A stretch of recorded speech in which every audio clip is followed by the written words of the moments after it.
Do you want to know how to heal from narcissistic abuse? Well, you're not alone. There's a lot of people experiencing narcissistic psychological abuse right now. I'm Nicholeen Peck, and I teach all about parenting, good communication, and how to create good, strong relationships. And in this video, we're going to be talking about narcissism and what you can do to break out of narcissism.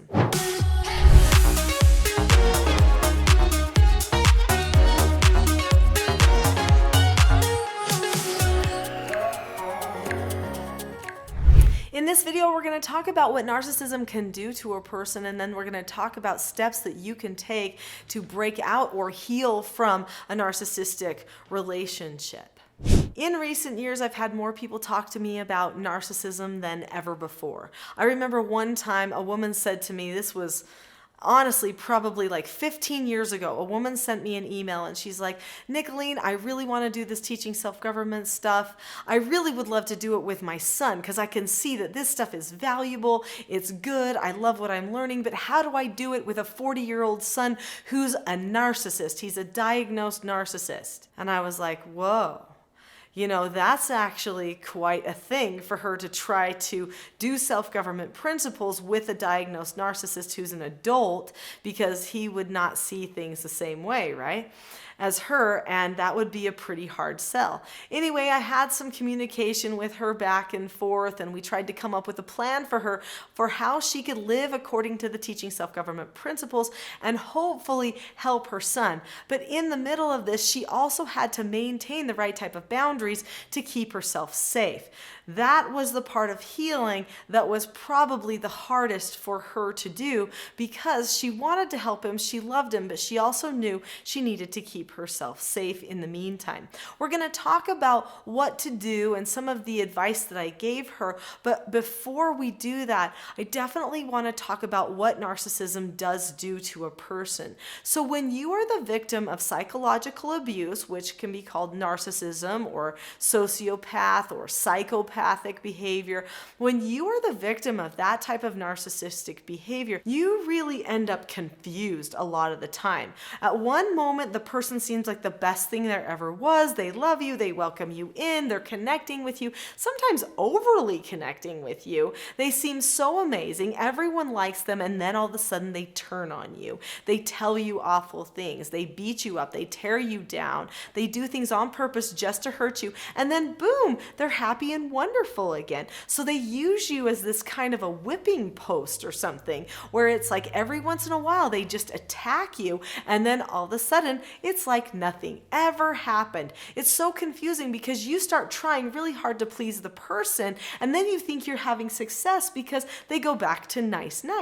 This is so difficult. It can be very, very confusing. There's a lot of different tricks and strategies that a person utilizes when they are a narcissist. I have other videos that talk about a lot of the tricks. So if you want to determine exactly what tricks have been used on you, be sure to look up those other videos on narcissism on this channel.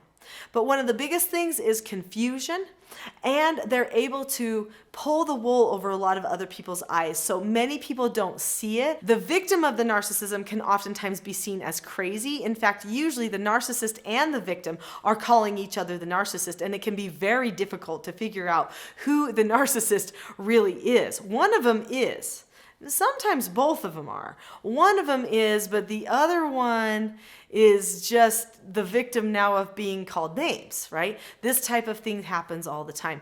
So what do you do if you're in that type of a circumstance? What did this mother do? Now, she loved her son. He didn't live with her any longer, so he was 40 years old, and they did have a little bit of a distance there, which did help her, but she wanted to maintain a bond or connection with her son. She just didn't want to get beat up all the time. So what can she do? In fact, many people find themselves in a narcissistic marriage relationship. They don't want to end the marriage, maybe for the children, maybe they even still really love the person, and there are a lot of good moments, but they really don't like the narcissistic moments, right? And so they want to keep themselves safe in those moments. What do they do? How do they take steps to keep themselves safe?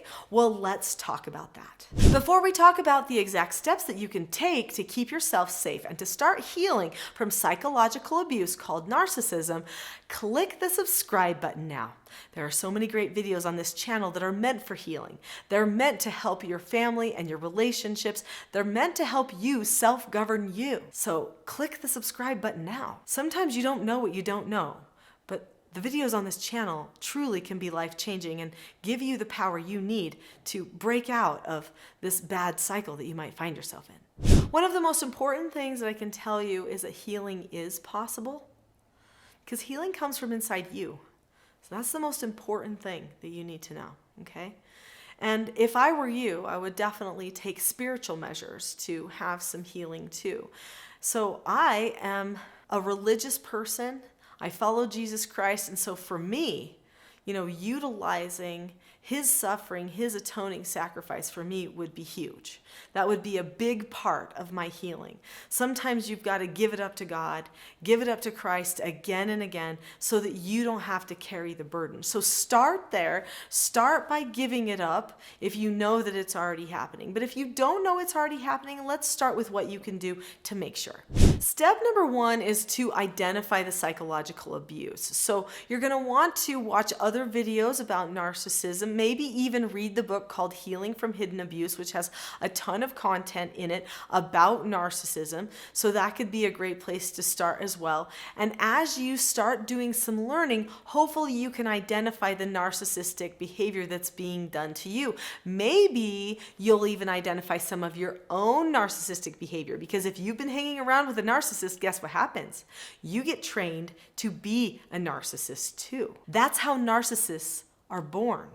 So you've got to also be watchful about what you're seeing within yourself. So start identifying behaviors, identifying thought patterns, and start writing them down. So keep a journal. Have a special notebook where you just start writing the things that you see or have seen, the things that you've felt or done, and see if any of those things actually can be classified as narcissistic tendencies. The next thing you want to do is learn about all the strategies that are used to control other people. Narcissists have a lot of different things that they do to try to control, and I have other videos on that. So go find the other videos on that and you'll be able to find out how you might be controlled by a narcissist. This is an important thing too, because you've got to identify it so that you have more to write. And once you can identify it, that means that it can't take control over you. So if all of a sudden they're like, oh, you're the best, I love you, and they're being so nice, but they weren't before, then you can say, wait a second, even though they're being so nice, I appreciate that, but this probably is just part of the same game. So I'm not going to let myself think that everything is better. I'll appreciate it, but I'm not going to think everything is better and that somehow something I did made this change, because it might have nothing to do with me. The next thing is, now you've identified what's happened. You've been writing some things down. You've looked at the different behaviors or strategies that might have happened to you. And now you're allowing yourself to see what you haven't seen before. At this point, we need to have a little dose of hope. Okay? So the hope that you need to tell yourself is, I can heal. People have healed from this before. People can break out of a narcissistic relationship, or they can learn to live with a narcissistic relationship happening and still be okay. Okay? Some people do have to break away. I want you to know that. So tell yourself there is hope. There is healing. And don't forget to turn to God. Push away any tendencies or desires that you have to mimic the narcissistic behavior. So constantly keep watching yourself, and anytime you see that you might be acting in a narcissistic way, push that away. Tell yourself no. Give yourself a no answer. Drop the subject about whatever that was and give yourself an instruction for a new way to be. So in your little notebook, what you might want to do is you might want to say, okay, when I control people this way, or when I think this, I'm going to change that thought now and think this, because I don't want to fall into the same narcissistic traps. Here comes the part that's really hard, but it's possible. And I want you to know it's possible. It's possible in any relationship ever. It is create boundaries. Sometimes even distance is required. If you can, break away from a narcissist. If you can, okay? If it's one of those things where it's just a narcissistic neighbor, then just don't talk to that neighbor anymore.